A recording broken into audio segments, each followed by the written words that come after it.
Hi, everyone. I am Taquita Spears, third shift, door line, trim department. Asia and Dee are not with us right now. They're working on connecting. Once they get in, they will introduce themselves. Today, we have a special guest, Kenny Hines. I'll let him introduce himself as well as his title and what that consists of. All right. Thank you, Taquita. I appreciate that. I'm Kenny Hines, I'm UAW Local 276 shop chairperson. That consists of basically being over the bargaining side of the House of the Union, all of the bargaining side, being able to run the ins and outs of the daily ins and out of the plant. My main role and responsibility is making sure that we all got a check and we all employed. That we got work in the facility. The facility has a future, and the facility has an outlook to continue to be here for the longevity of the membership, as well as to oversee the bargaining units, the processes and the procedures of the bargaining units to make sure it's running and functioning correctly. So, how are you doing today, Takita? I'm doing good. That's Kind of good. well rested. Happy our audit is over. I am too. I'm very happy that it's over. You have no idea. Yeah. Speaking of that, could you give us any information or what information can you give us pertaining to the outcome of the audit? So the outcome of the audit, we actually scored the highest in North America among assembly plants. Okay. I think it came back in at 96 or 98% BIQ ready. And why that is important, because when they look for future product allocation as far as where they're going to put stuff or where they're going to continue to have stuff, they look for the BIQ plants to make sure they're populated first.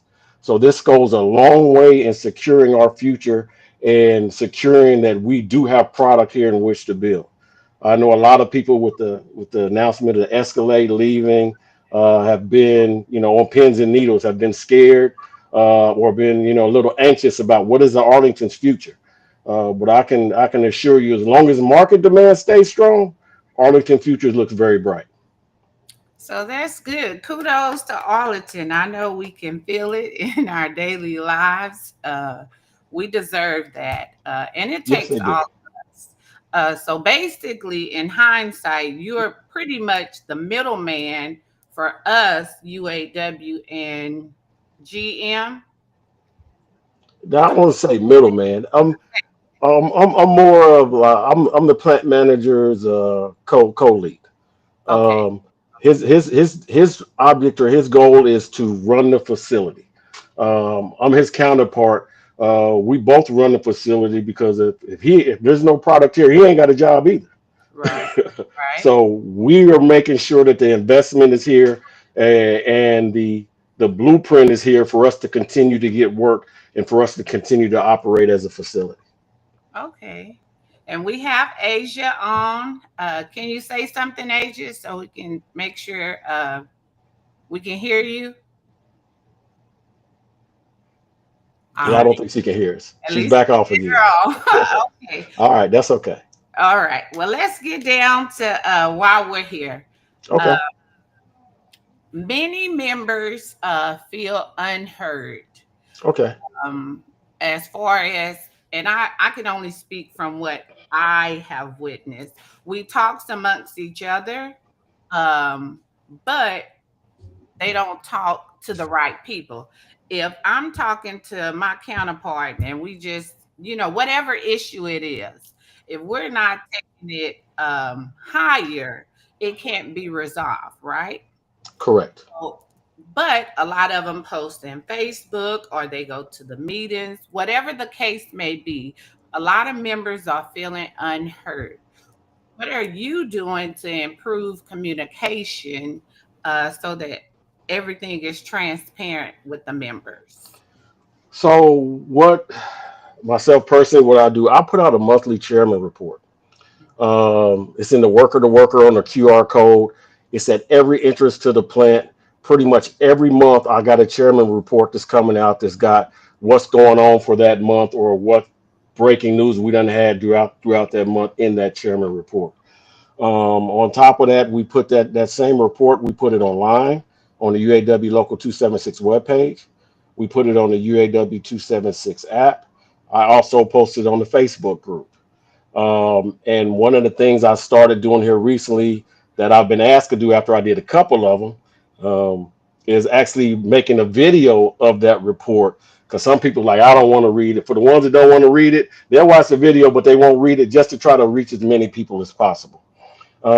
What we have approached the company about too is probably putting it in the team leader packet as far as more of the union oriented stuff as far as going on in the team leader packet, so the team leaders can help spread that word also. Um, but those are some of the things we're doing to try to increase communication because that's a battle on both sides, not only for the union but the corporation with things that they got going on. That's why within our agreement, we actually negotiated more monitors throughout the plant. Some of the older or more seasoned, I would say, members remember when we had monitors line side every so often to try to get back into that. So even if somebody's at their workstation, because not everybody goes to the team room, if Right. somebody's at their workstation, they'll be able to hey look and view at the monitor and see what's going on or get updated information in order to stay informed as far as not only um, what the plant goings on, but what's going on with the union also. But we are also always open to suggestions if somebody has a good idea. Actually, that's one of the reasons why I came on here because I think this is a good platform in which to help inform the membership and to get words out on a lot of different topics that may affect the members. Okay, and shout out to the member to member committee. I see that form, the QR code. Yes, they're doing a good job. This, so that's really good. And actually, I went on there to see, and it actually gives you a thorough view of what's to come, whether it's that month or the following month. So it's very informative. Kudos to them. How do you plan to rebuild trust with the membership? Um, and what I mean by that, I don't know if you recall the first meeting we had on Tuesday, where the older gentleman had on the bodysuit with the mask, Yes, and yes. he was saying, "Well, we've been down this road before, but this happened. It wasn't at Arlington; it was at another plant." Yeah, it So, was at Willow Run. I know exactly the gentleman you're talking about okay, and the situation that was talking about. okay. Um, Okay, so if members have lost trust in our local, how do you plan to rebuild that trust within our membership? I would say with his situation, it was more with the international as far as product allocation and Willow Run and whipsawing. But I would say the best way to build trust in the membership or throughout the membership is through education. Mhm. And what I mean by that is a lot of times there's misunderstandings or there people would say, well, I feel it should be this way or why ain't it that way? But like on the bargaining side, what it comes down to is not what's right or wrong, it's what's contractual. And we say that all the time. We have daily meetings for the committee. We say that all the time and said, I feel it should be this way, but it may not be negotiated that way. And then you can raise it and say, well, why isn't it negotiated that way? And what that does by education, if you know that something maybe should be changed or has an adverse effect on the membership, every 3 to 4 years, we do local as well as national negotiations. That's where you put that in to get those changes and to get your voice heard. So if we educate people not only to their rights on their day-to-day job, but in the different processes of how do you actually make change in the union, um, I think that will go a long way in building trust because they can see I might not like the answer, but I know at least it was done right. You Right, know. right. And I think that's why when I first started 5 years ago, I remember my um, alternate committee rep told me the our contract book, use that. like your Bible, how you Yes. your Bible. And I try to tell others that too. I have it on my phone, I have it at home, on my work computer. And speaking on that, I know we're done with our local negotiation. Our Yes. contract Thank is, goodness.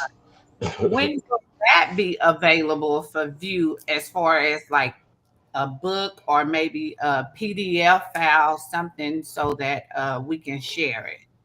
So, unlike the international staff, we don't have a dedicated staff to work on that. So we Okay. actually have a team that's going through that. After we get a local agreement, getting the agreement is only half the work. So Mm-hmm. we have a team right now that's going through the agreement along with labor because it has to be joint, Mm-hmm. to going through the book, putting the new agreed upon demands within the book, taking the old language that is no longer agreed upon out. After all of that, and we're actually going to reformat. We're looking at reformatting how the book is laid out also to make it easier for the member to understand it. So once that's all is done, it's got to come back before the shop committee and come back before the personnel director of labor relations. We proof it again. Then it all gets put in the book. We have to send it out to the printer. Then they send us another proof again, and then we okay it. Then it goes to print. And normally, as soon as it goes to print, they can send us a PDF file. But that whole process, after we get it to the printer, normally takes 6 months. And the reason for that is because COVID took out a lot of printers. And I think the last time we got the 19 done, we had to send it to Louisiana to get it printed to New Orleans because there was nobody around here locally anymore uh, that could handle that type of workload. Okay. And I know we have the highlighted one that's available because I was Correct. using that, and I had questions on that. But let me just, and this is for me, I don't know about the others, but what's in the highlighted or what we agreed upon, to my understanding, whatever was in the previous contract will still apply to Correct. the current contract. Not only the previous contract, we put language in there to protect all previous contracts. Okay. So if the demand was not negotiated on, it stands as it was negotiated in whatever year it was negotiated. So say if it was something about posting to ADAP or ADAP placement or whatever. If we didn't talk about it in this round of negotiation and that demand was settled in 2003, that demand still stands. Okay. That demand was settled in 1991. That demand still stands and that language is still good. Okay. So only what we discussed or talked about, that's the only thing that's affected. Okay. Okay. Thank you for clearing that up. I know I'm waiting on our new jackets then. They come through in the winter time. And you know what? People don't even realize them are negotiated. Yeah. Actually, the next thing we got coming is a lunch pail. They've already been purchased. It's actually they're getting embroidered right now. So that's still out of the 19. Yeah. And we've received our JD Power. Actually, we received the JD Powers reward yesterday. Okay. Um, I think Congratulations. for is it for the Tahoe or the Suburban? I don't have it off the top of my head, but we did receive a JD Powers award yesterday. Okay. Congratulations. So we doing big things in Yes, Arlington. we are. Asia is back on. Well, if she was on, she was off. They Uh, telling you got this solo today. listen, and that's fine. We got this. We got this. So another question is, what are the top three issues outside of the Escalade? I think we didn't. You can take that off. Yeah. What are the top three issues you are currently working on for us? The number one is product allocation. Mm-hmm.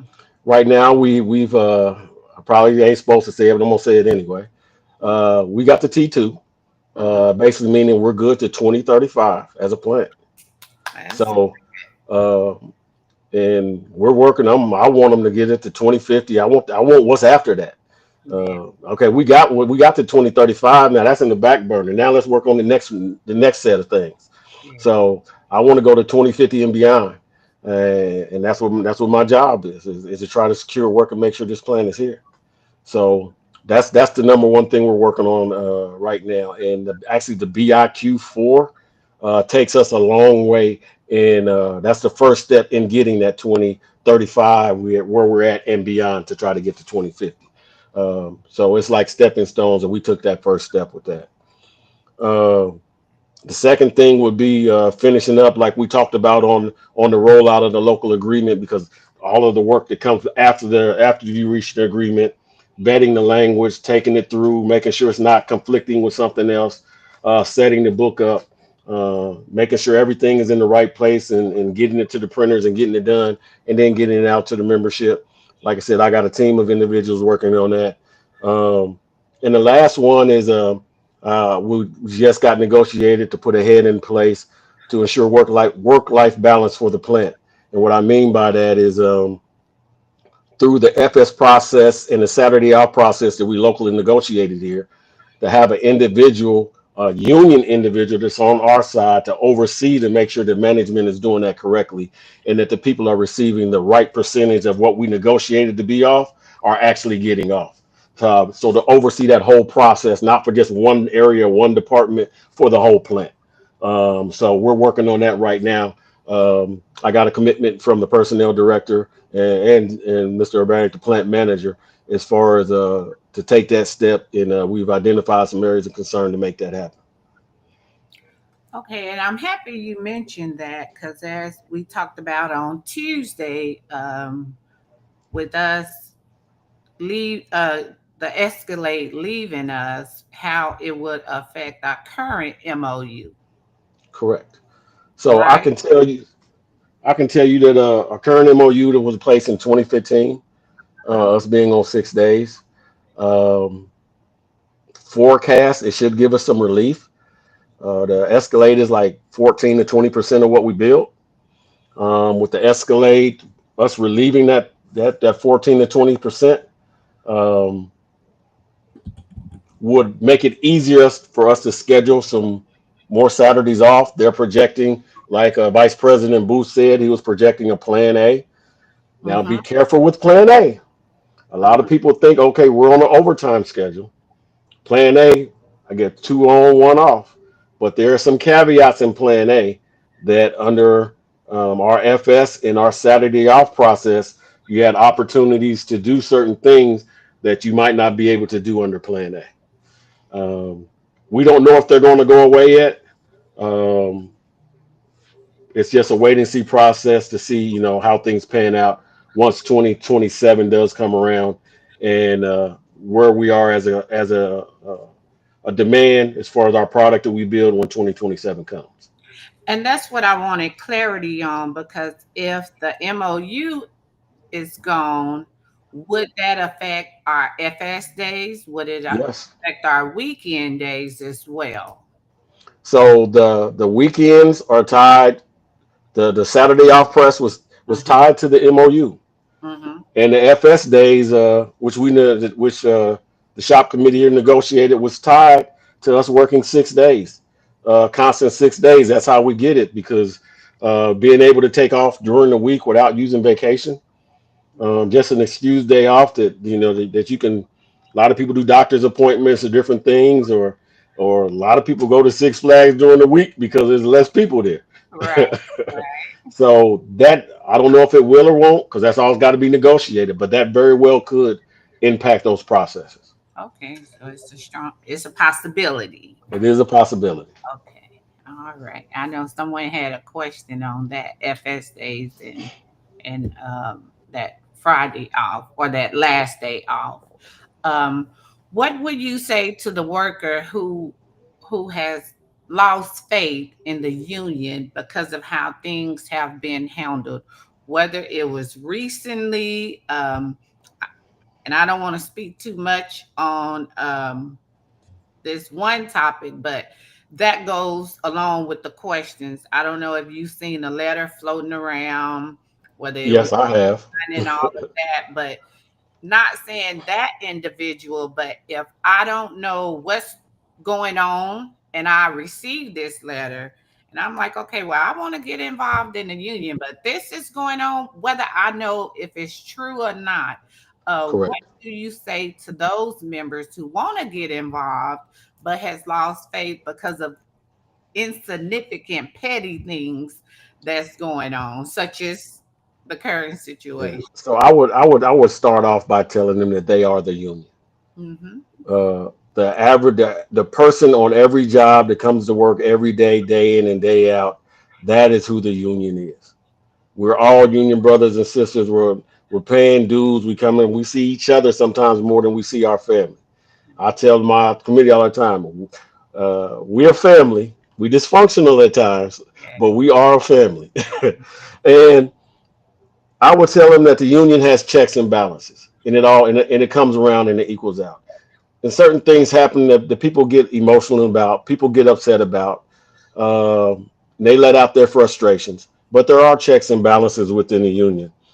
And I found that most of the agreements and misunderstandings come from um, lack of communication between members or each other, or disinformation or misinformation that somebody didn't understand something the whole way, and they acted out this way or that way. It just comes down to being able to communicate with your brother and sister, our union brother and sister, and being able to talk to them and work it out and get to the bottom of it. I think if we can get that, it'll make us as a union stronger as a whole, and I think it would be a more attractive place for all. Because let's be honest, we have to get our younger members involved in the UAW. And Yes. I tell the international this all the time, even when I was up there on the national negotiating team. If we don't get the youth involved, the union would be a dying union, Yes. because we have to pass the torch off. Somebody's got to take, especially the younger. They have to pick up where we're leaving off. So um, if it's about me, my money, my job, or how I'm providing for my family, I'm going to get involved and we're going to get interested in it. So Yes. that's how I would address that. And that's good to know because I know one thing approach I use is we almost paying $100 a month. You just want Yes, to let that money go to waste, or do you want to see where it's going and getting involved? exactly. So And there's checks and balances everywhere. yes, yes. I'm scared to ask Asia, can you hear us? Do you hear it? Because I don't want you to go out I was, and oh my God, I was having major difficulties. Oh my yeah. God. So Glad to see you. I'm not as tech savvy as you would think I would. The fingers work, but the whole trying to get like, oh Lord.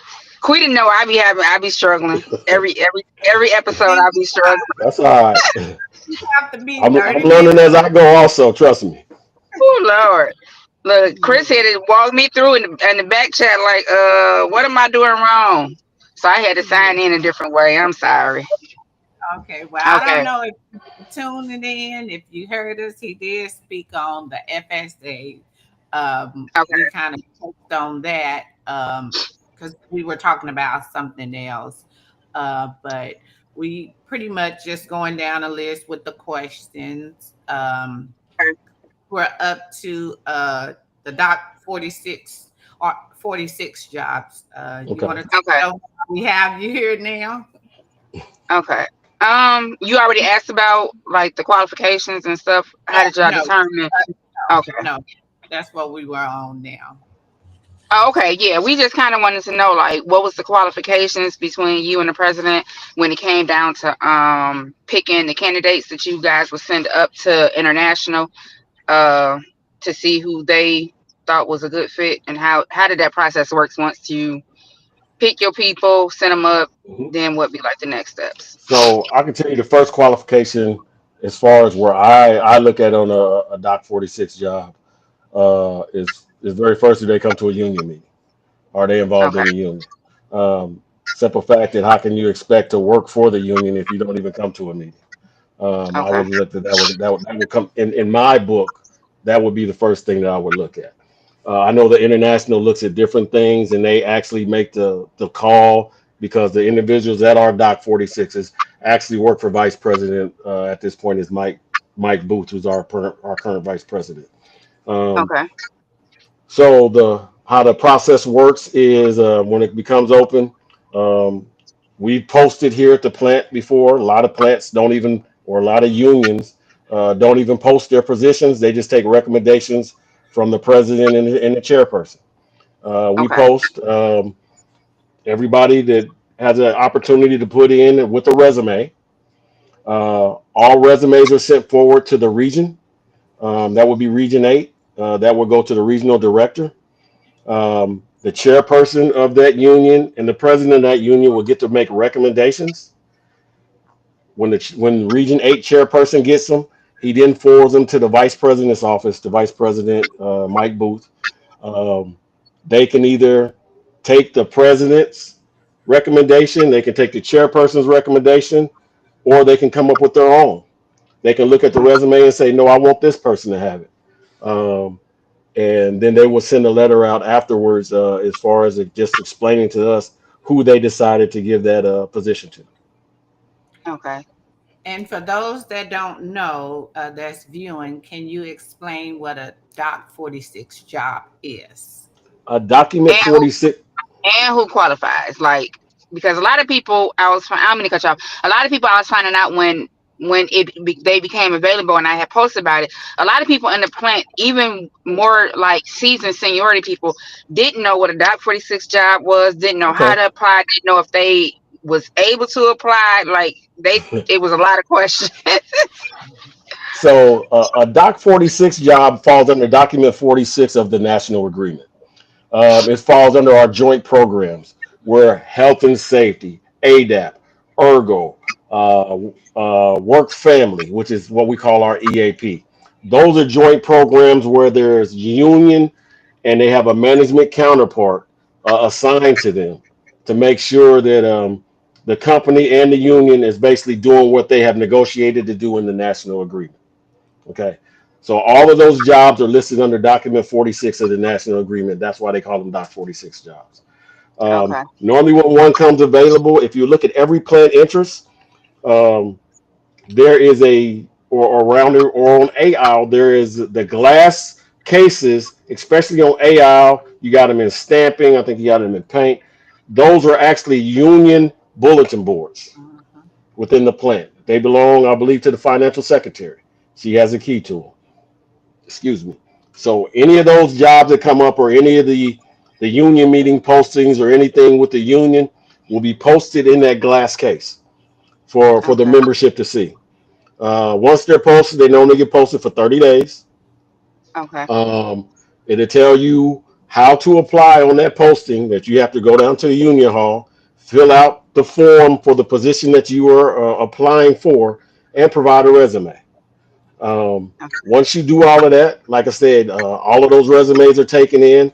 Um, the president will get a copy, the chairperson will get a copy. They will go through and look, and they will make their recommendation on who they think it should be, and they'll send them up to the region through the regional our region rep to the regional director. The regional director will look at them and give him his okay, yes or no. Or if he's not a yes or no on them, he'll send them back down to us and say, no, you need to do it over. Once the regional director okays them, he sends it up to the vice president's office, who basically puts their stamp of approval on who they want to get the job, and that's how they're Okay. fulfilled. Okay. Okay. All right. Um. So our region rep to the regional Okay. director. And then, like, The region. sorry about that. Um, Um. You want to go ahead and ask another question, Quita?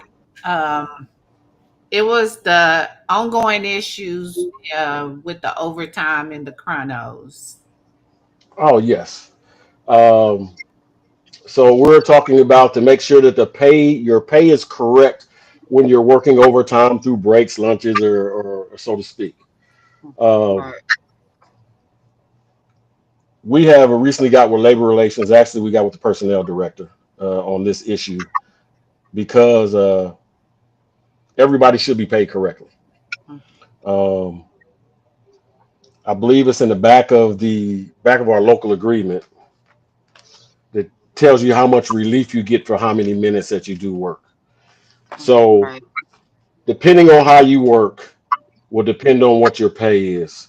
And if you would, is specifically on page, I believe 337 and 338 will give you your relief minutes for every hour that you work within the facility. Mhm. So if you look how our break schedule is, it kind of created an anomaly when we have our 24 minutes on the road. Mm-hmm. So, and what I mean by that, so it's something that's out of standard. So normally, if you say you work 10 to 10:30 and you got your break on the road, yes, it's a 12 hour. But if you actually do the math and add it up, it's not a 12 hour. It's actually should have been paid at 12.1. And what I Okay. mean by that, so if you take your breaks, you're paid 16 minutes for the first break. When you go to lunch, it's an unpaid lunch. So your next break is going to be 16 minutes of that shift that you're following up on. So that's 32 minutes worth of break, and you get 24 minutes worth of break on the road. So that comes out to 56 minutes. But if I work 12 hours, I'm due 60 minutes, so I'm 4 minutes short on my break. So that means they need to pay me that additional point one. So I got with the personnel director actually last week. They're putting a training program together to go out to all of the group leaders in the different departments to make sure that they are paying the people correctly. And it's an anomaly because it's just not on every 12 hours. Because if you come in early, you actually get more break than what that you're allotted to get by the national agreement. Because that lunch you're running into that lunch that really comes in. And if you do it a certain way, if you're working a double, sometimes it may be 15.9 instead of the 16. Or if you do it a certain way, it may be maybe 12.4. So just to make sure that everybody that is work staying over or hitting those different monopolies is paid correctly. So they're Okay. actually putting a training program together on that as we speak. Okay, so I have like I know me and you had a meeting about it when Yes, we did. last month, but a lot of people didn't really know um about it. But when they spoke with the committee people, some committee people said they didn't really want to take the time to even figure out if people was owed money, if they was, how much was they owed, and So I'm like, everybody should. If you feel like you owe money and you go to your committee person, Right. so is it if their somebody feels job like they're to short make on sure? money, they can't put a committee call in. But if I've Mhm. got because the part-time temps really don't count as head count, so they're in the districts, but they're not in the allotment head count for the committee because the district's supposed to be 250. Not making excuses, but if I got Right. 400 people, I can't monitor 400 checks, so to speak. Um, if my That's one of the things where we were talking about earlier about education. Um, and I can tell you that one of the things that we have negotiated in the local also, just around the local, is to add more Oasis stations for people to be able to check their pay and make sure it's correct. Because we're getting way too many instances where people aren't they go log into iPay because they forgot their passcode or whatever. They don't log into Socrates to get into iPay, so they don't. Long as the check is close to what they used to bring it home, that's all they care about. I haven't checked my check stub in 6 months, so we got to get people into. You laughing like that's you. That's me. we It better be more than last week if I stay though. but But we got to get people in. I'm checking. I'm I know. checking. I check mine every week. So we got to get people. We got to. Well, what we have to do is because the first step of this is we got to get people into checking their pay stubs and basically making their group leader do their job by saying, "Hey, my pay ain't correct," Hmm. and then starting there. Then if they don't do it there, then place that committee call to say, "Hey, I told my group leader my pay is not correct. He ain't did nothing about it. I want to make sure my pay is correct." That's half my committee calls. Is my And let me say this: shout out to Diane and James, because when all that overtime pay or the issue with the point one or whatever it was, they took the initiative to look through, audit our stuff to make sure it was right. I didn't they even know. added our whole shift. They Yeah, added our whole shift. Well, they Yeah. whole department. They yes. did. They went through. They Well, added But out the whole department. So I hope the now what's other next step? people do the same thing with their people. we have to maybe get the other ones some additional manpower to see if they can do that. But the process we need for them we need for first the first step is the people to look and see if they are paid correctly or not, and then to approach their group leader by it, and then we take the initiative and take the steps from there. Well, I Yeah. actually approached after we had the conversation Tuesday morning at the meeting, Kenny, and I showed you when I went back to work. Then I actually had a conversation with my group leader, and he was clueless. So I It's like this. said, that's when I Mo- put my committee call in most again. most of most of the group leaders on the floor nowadays, and we have this conversation in the shop committee meeting because they're actually doing them group leaders a disservice because they're not giving them any training on No. anything, No. and that's a lot of problem with the floor of what we have today Yeah, because they try to put it on the members and the people, but it ain't the members and the people. It's the lack of leadership out of the group leaders. Yes. That's yeah, where a lot of the problems stem from. Yes. They just want I that line. agree. That's it. Yeah, Teaching yeah, them manpower, and that's it. No other issues. And Yes. that's the yeah. problem. The turnover rate that we're having. I can't speak on all lines, but on the door line, it's been a Well, fluctuation. it's through. I see the whole plan, and it's throughout all the shops in the plan. I mean, labor relations alone. I mean, if you went to labor relations and see what we have up there now, Yeah. you see, as a senior person that's got a year and a half in. Yeah. You know, Mhm. outside of one individual, we got a whole new labor team that's been turned over time and time again. Since I've been chairman, I've been through six PDs, personnel directors. It shouldn't be that much turnover because everybody's got their different vision of how things are supposed to be done. And how can you get a foundation or how can you get things set when you have to reset every year because you got somebody new coming in? Yeah. Yeah, and then you have to re-explain the whole system all over again. Yeah, Yes. that could be a lot. And I was told that with some of my issues that I was having, like my grievances and stuff, that was some of the issue, the turnover rate in some of the higher ups. And I'm just Well, like, we and just so got he, one, two. We just got four new labor reps in the last 3 or 4 months. well, I wouldn't know that because I try to stay from up there. Right. Right. I want to know a labor rep if you pointing them out. I No don't go clue. that I direction. don't know their I name. stay. I don't know. I don't Look, know where it's at. But you can that go is there for one some positive stuff too. right. There's some That is positive one things about there. area. Look, that's one area I don't frequent very often. I understand. I stay away from that area. When they be like, "Do you know?" Mm-mm, nope, I don't know who that is. You're gonna have to point them out because if they was in the crowd, I wouldn't know who they was. I stay away from that area. All right, that's a good thing to do though. For you. I was talking to a coworker today, and he was wondering, why don't when are they going to up the seniority date? Because see, he's on first shift, but he wants to go to material, but he can't because his seniority date is 2015. But and what his committee person told him, he said, all you can do is either trim or chassis. You can't go nowhere else. Now, if you want to go to one of those other departments, you got to go to second shift. And he's probably on day shift. Like he can't go to 27, which is repair. He can't go to driving. He can't go to quality. He can't go to paint. Not with a 15 seniority.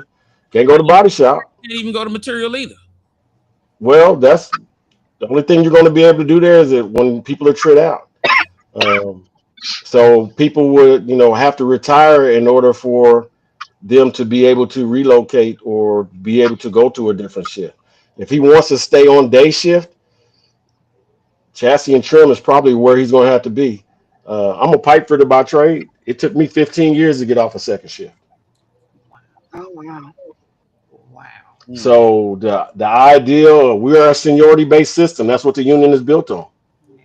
Yeah. So to think that you have to break it down to what's important to me. Is the job that I'm doing the most important thing to me, or the shift that I'm on is most important to me?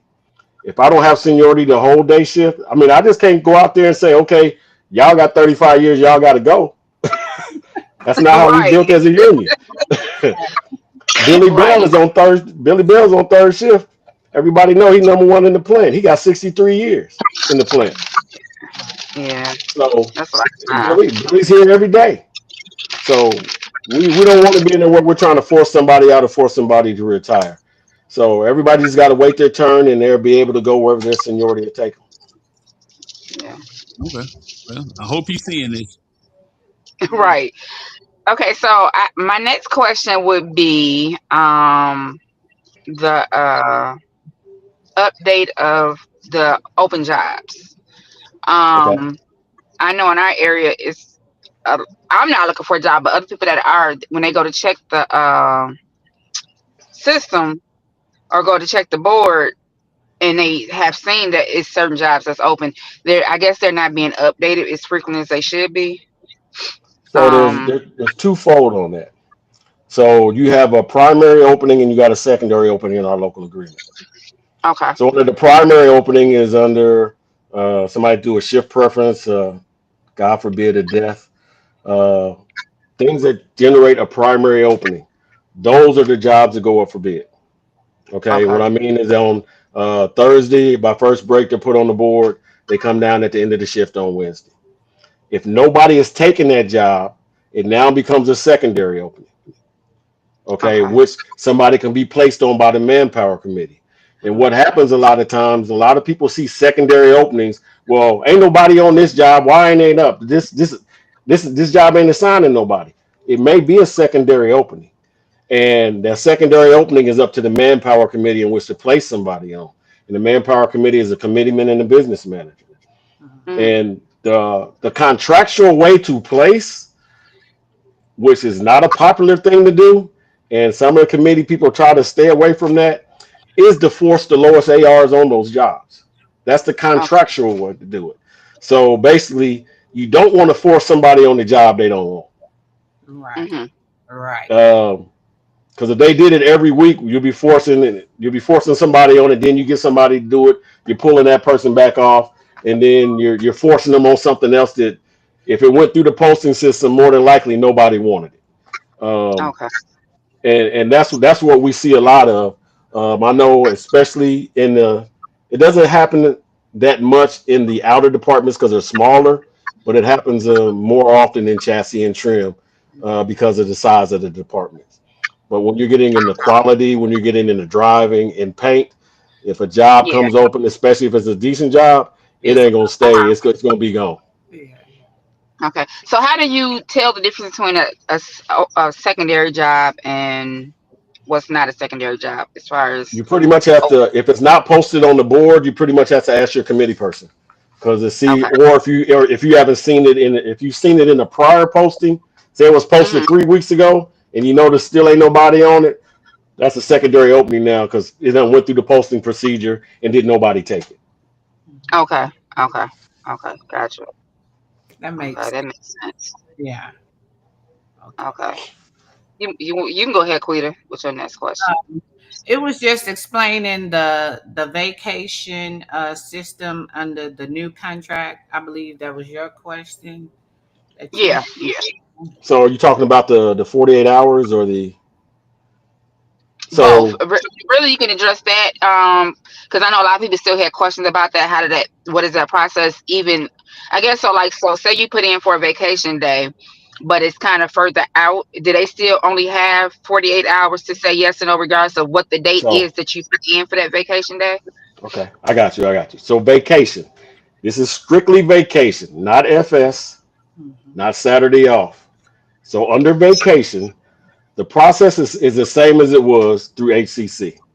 Okay. Or if you are um, a full time temporary employee, which I think I just put out, you would have to use paper because they're not in team structure. So they can't do it through the HCC process. Okay. So no matter what day it is that you're applying for vacation, you put it in, and the actual language states outside of the vacation application period. So outside of when we're applying for vacation for the year during February, Mhm. if management does not return a vacation slip with an answer to the employee within 2 production days of submission of that vacation slip or the HCC, you got your digital footprint on that. The employee is automatically granted the vacation, irregardless of what Okay. day it is. Okay. You can put in for Christmas, and if they don't get back to you and tell you, you ain't got the seniority to get it, it's denied. If they don't get back to you within 48 hours, you got it off. Okay. That's if you have vacation hours available. So don't go out there and you ain't got but 8 hours available, but you don't put 18 days to get off in because If you ain't got no days available, you're not gonna be granted. If you got vacation Right. hours available, you'll be granted the vacation. Okay. And my second part of that is under the new contract, I know the percentage went up, but can you explain like how the process still is? 'Cause I know that was one of the issues I had because I had put a day in, but my area was full, but the percentage wasn't at capacity. So remember me, we had that Correct. discussion about that. So um, our percentage did go up during the new contract uh, for Saturdays, as far as to get an additional percentage off on the vacation. But we have 7% of the population in that district or that department is what the vacation number is for that department. Chassis and trim goes by groups as far as so many off here, so many off there, so many off there. But they're still held to the 7% as far as what they're supposed to give us in the vacation allotment. It does say on there within the language that the vacations will be distributed in so many words so it doesn't have an adverse effect on one specific area. Meaning, if the whole team to put in for vacation, then really it should be some communication and talking about it. And that does happen from time to time. Uh, but the process is that we're supposed to get to that 7%. And if we can't get to that 7%, if we're below it and it's coming to and having an adverse effect on one area, then the committee person and the business manager, which is a manpower committee, this is their job. They need to go and have a conversation of what we need to do in order to make this happen so that person can get off or to fulfill to make sure we're getting the 7% or on like a Saturday, the 17% off in order to make sure we hit our numbers. Because that does happen in time to time that you'll get a lot of one group wanting off and they say, well, this group is full, but they haven't reached their number. That should drive the conversation from the committee person. Okay, you ain't reached your number, but we've got time to train somebody to go over there to make sure that person get off. So that's what the Right. conversation should have. Yeah, because that was my issue as far as the fairness with if you got the seniority, but just say you just so happen to be in an area that is high frequency vacation, Correct. and you have another area that's low frequency vacation because of the seniority, but they get more days off because not that many people's taking vacation in that area, but we get denied because we got 1,001 people taking vacation at the same time. That was Correct. my issue That's as far as under the language.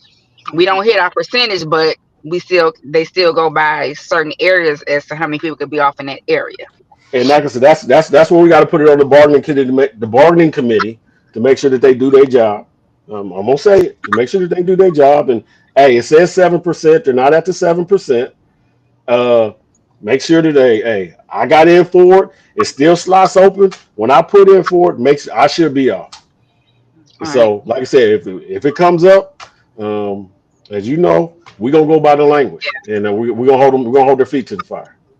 Right, because I'm like they pull from any other area any other time. So Listen, have a Hey, top line. yeah, and you're right about that. When it benefits them, they make it work. They do it. So, yeah, hey, we feel the same way. Y'all make it work when it benefits y'all, so y'all can make it work now. Yeah, And that's the yep. argument we have with them. Okay. yeah. Okay. That's And that good. recently happened to me this past weekend. But thank God, what they say, thank God, I had one VR left, and I did pretty good. That look, that's that golden ticket right there. Look, if you Listen, don't hold on to but just one for a rainy day, just one. and it was that rainy. Okay, Yeah. so I had another question. Somebody had asked me this morning. Could I ask you this? The police presence. They was just wondering Yes, why did we have a police at gate 6 every night? And they noticed that there's no police there during the daytime. They's like, is it there something we is. need to know? Oh, No, there's okay. a police there during the daytime. The They police not have been they there get for the sick. last 8 months. Actually, it was to stop the theft of the vehicles in the parking lot. Oh, If you Okay. notice, you ever heard of people getting. Hopefully, let me knock on. Uh, Let us know at, I'm at not one gonna sue. point, yeah, at one point we're having a lot of was having a lot of theft and a lot of vandalism in the parking lot. We've Okay. had people watch their car go down Abrams, jump in the car as it's going down Abrams, and somebody's taking it. By us being so close to the highway 360 off and on, and they were staking our lots out and they were stealing our members' vehicles. So in Okay. order, we tried shutting the gates. Um, we've tried some of everything and curved it, but they would come back. So the only thing we tried the towers. I'm quite sure you've seen the towers in the parking lot. We've tried some Yeah. of all of that. So the police presence has been the most effective as far as loss of vehicles. It's not totally stopped it, but it's cut it back quite a bit, and we have much less, and it's much less impact on the membership. So that's a planned expense that we got the plant to pay for. Be able to. We Okay. told them, hey, y'all got to do something because there's no way I'm coming to work 8, 9, 10, maybe even 16 hours to go out there just to have my car stolen. Yeah. It's supposed to be Yeah. a safe environment y'all provide for me, and y'all got to do better as a plant. And that's one of the things we got the plant to be able to do: put a police presence in the parking lot. Yeah, because I know some people were saying they Cadillac converters was being stolen from Yes, off they their were. cars. Lift gates off their trucks, with spare tires. They were stealing some of everything. So Oh since wow. we put the police presence out there, it's cut it back tremendously. Okay. Okay. Well, that's good. Okay. Back to Yeah. you, Quita. The last question we have, and I think this gonna flow because I wanted to bring this up in a different episode. A lot of us are having issues, not just door line, but a lot of different lines. And it's the question actually: how do we handle team leaders who are not servicing their team? It's a two part. The second Hmm. part of it is, and is there a process for their removal? So I I think you answered your first part with the second part. right, right, So right. the team leaders do have roles and responsibilities in Yes. which they're supposed to service a team. Um, the team leaders complain about some of the team members misusing things. The team members complain about the team leaders not giving them e-brakes, not giving them gloves, not doing things that they're supposed to do. Mhm. Um, Not they being. took a job. They have roles and responsibilities in that job. Mhm. They accepted the additional money, although it's a small amount, but it is an additional money to perform that job. So there is a deselection process. It's not in the current agreement, but it will be Mhm. listed in the new agreement coming out. That's one of the things we made sure that we put in there. Okay. Um, and the intent of it is to ensure that each team member, the team leaders, uh, basically service a team the right way. But the deselection process is to make sure that they have the adequate training in which to do their roles and responsibilities. Um, but if they're not doing their roles and responsibilities, the team members, the committee person, the group leader, whoever can initiate a deselection of a team leader. That's in the current language. So Mhm. if the Okay. team gets together and say, "Hey, this team leader ain't doing what they're supposed to do," then they're not servicing this team. They can get together and start that process in which in order to deselect. And it's actually a flow chart. So Mhm. what that does is that generates the GMS leads to bring that team leader in for an interview, to identify. Uh, I would guess you can call it their shortcomings or things they need to work on for continuous improvement to be able to service that team. They go on probation Mhm. um, for I think it's 30 or 60 days. Uh, then they come back and they monitor how they do. Then they come back and they reevaluate them after that 30 or 60 days to see, do we have improvement? Has the added information and teaching? Uh-oh. Uh-oh. What? We lost. Did I lose? I lost. You can't Hold leave on. us right now. Okay. I'm back. I'm Quita. back. Listen, I was these like, people. uh-oh. Does the added information or teaching, have they learned from it? And are they performing the roles and responsibilities that are part of them now? Or are they just blowing it off saying I still ain't gonna do it? And we have deselected some team leaders, and Unfortunately, had to deselect some team leaders because they weren't completing roles and responsibilities. But it's a process. Currently, it's a process. There's team leaders on probation right now for not servicing their team. So there is a process. Okay.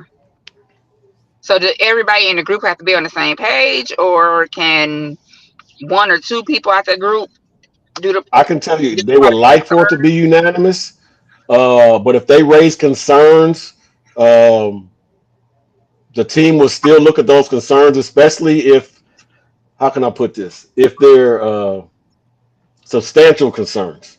Um, you have some to where, just total misuse of people. Uh, we've had it to where we had that this team leader should not be over anybody because they have no personal skill set. And we don't have any training program in place to be able to teach personal skill sets for how to deal with individuals or how to be an adequate leader because they are a leader in order to service their team. So their recommendation, this is the GMS leads, their recommendation was deselect because they couldn't put a program together they felt that could adequately train this somebody to take care of their shortcomings. right? And then I had a So question too, kind of piggybacking off of the team leader situation. So I don't know, like now, I don't even know if it was ever in language, but it was just a practice that I have seen at other plants that I have worked at, where every team leader needs to know the team ahead of them and the team behind them jobs to help if they're not without there, correct. or just help, period. But I haven't seen that, like, It's going the same forward with here. team leaders. Like, It is it is, I they can tell run, you you put your hand down and they run the other way.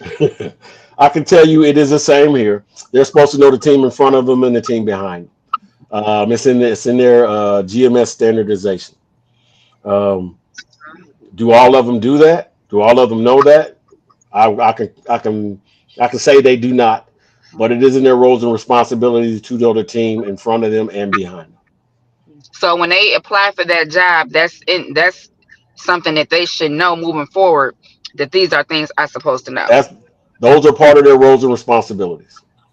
Okay, so it ain't no reason they shouldn't know. No, there's no reason, and that's actually not even new. That's been there.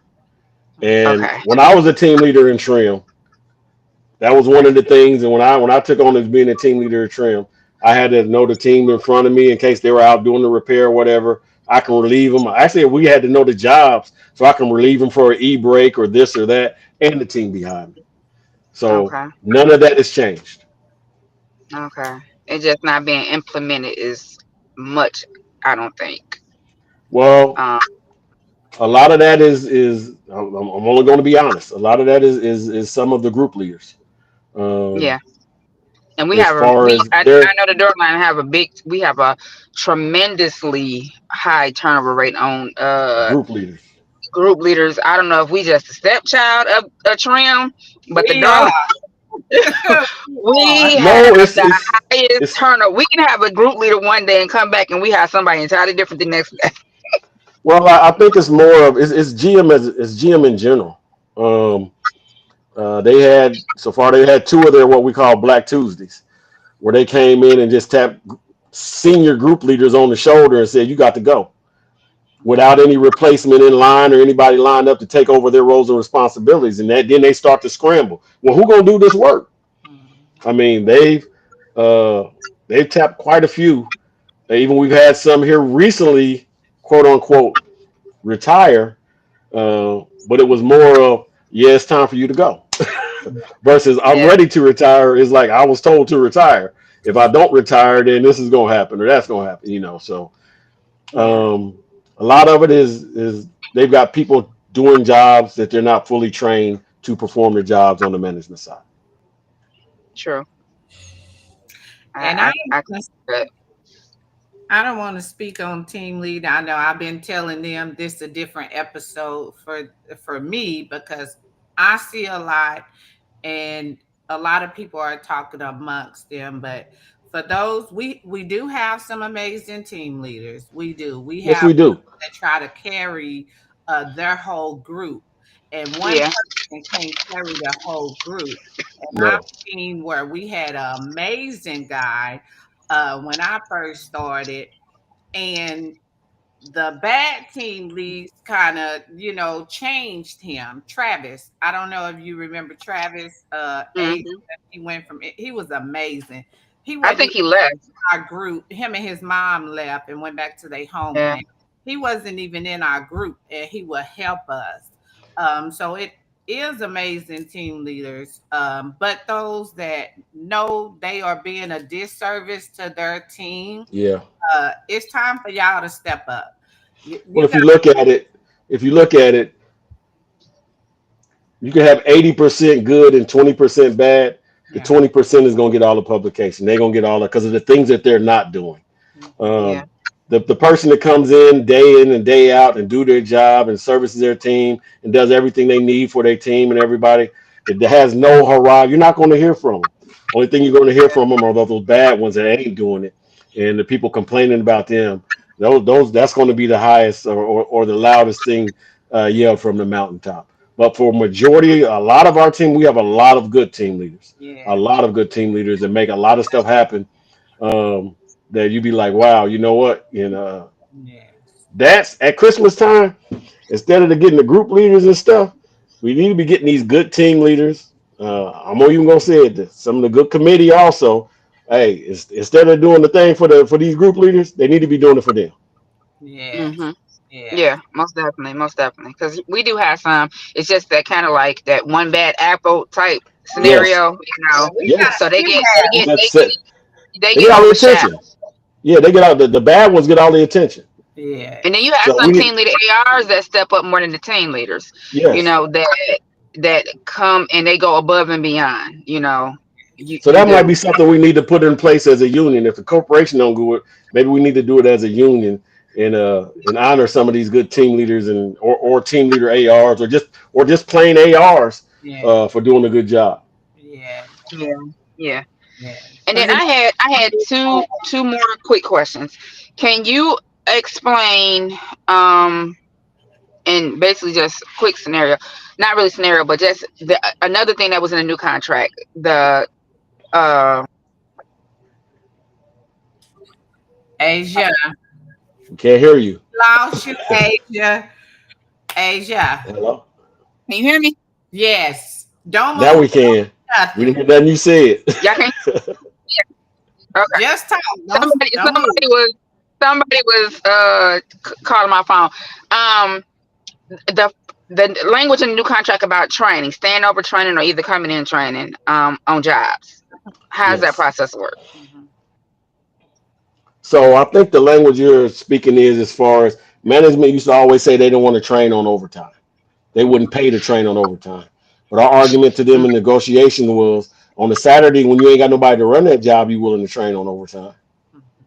So we actually got them to put it in language. So regardless of whether it's straight time or overtime, management would train. So you could Okay. go. They can no longer say that we were not going to train on overtime. That no longer exists or no longer needs to be said. Because when it Okay. So benefited them, they would do it. uh, so do you just let that supervisor on that shift know, hey, I want to train on this job? Like, what is the process? How do you go about doing that? So it should be coming from actually it should drive under GMS and under flexibility chart. So really what should happen is for all of the jobs in your team, if they're doing the 2x2 rotation, those are the jobs you should start to train on because the overtime, how we in our local language, the overtime belongs to the team. So Hmm. from going from one team to another team that do jobs is what you really need to concentrate on is jobs within your team.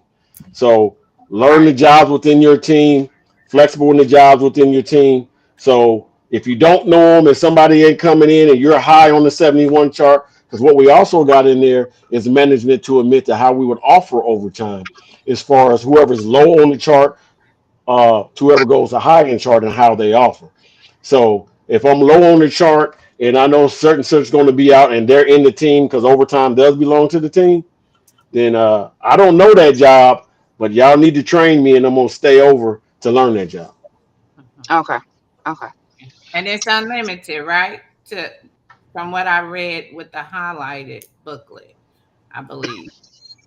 as far as unlimited. Training, unlimited training. It may take me on one job. I'm a quick learner, but it may take me 2 weeks, 3 weeks. So training on the job, there is no time frame associated with training on the job. Gotcha. That has Okay. not been qualified as far as you can only train for 2 hours and you got to learn it within 2 hours. Not on training on the job, no. Okay. Okay. Okay. Okay. And what's your last question, Asia? I forgot. Well, well, hopefully this won't be your first and last time here with us. We definitely would like to invite you to come on Yes, most Oh, I definitely. enjoyed myself. whenever uh, Yes. that you feel the need or just want to come in and peek in and Mhm. We have to peek in from time to time because I really did enjoy myself. or even correct us on some information. Yes. Because Yes. my I'm sorry, what I interpret one thing may be completely different than what Asia and you do. So I may need you to correct me from Yeah. time to time. And a lot of people have to realize, even with the national agreement, as we go through and we negotiate things, the notes from the meetings that we're in, it may people may get an interpretation one way or another, but we look back at the notes of the meeting and who was in the meeting or the demand settlements, and that will lead us into what it actually is and what the meaning of that down at what that interpretation is of whatever that subject or that demand is.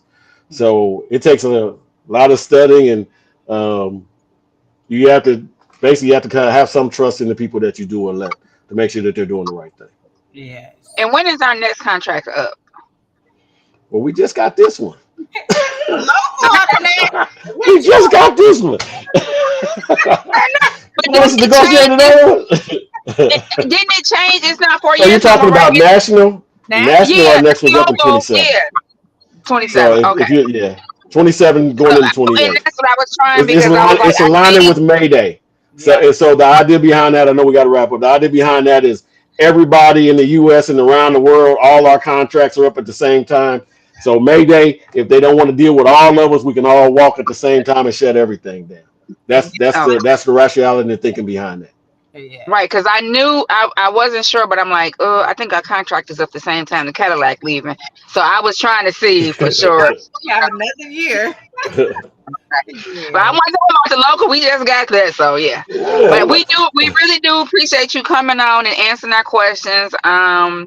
It kind of like give us a little bit more insight of how things work, and hopefully yes, people are tuning in and learning because that's the reason we started a podcast for the people that don't come to union meetings, just to get more information out to them as we get it, and then like with you and the president, if we misstep or say something wrong, we would love for you guys to come on and chime in, correct us, give us feedback, let us know what's going on the floor, what's going on in the hall. We actually trying to reach more members because we can't get them yes. to come to union Education meetings. is So key. yes, Education and communication. yes. We So appreciate y'all though. Each we one. really enjoyed having y'all on here. So y'all are more than welcome to come on whenever y'all want to. We open. Will do. I'll be back. All We right. gonna hold you to All right. it. Okay. Thank you All guys for right, we appreciate being here. you. Stay All safe. right. Thank you.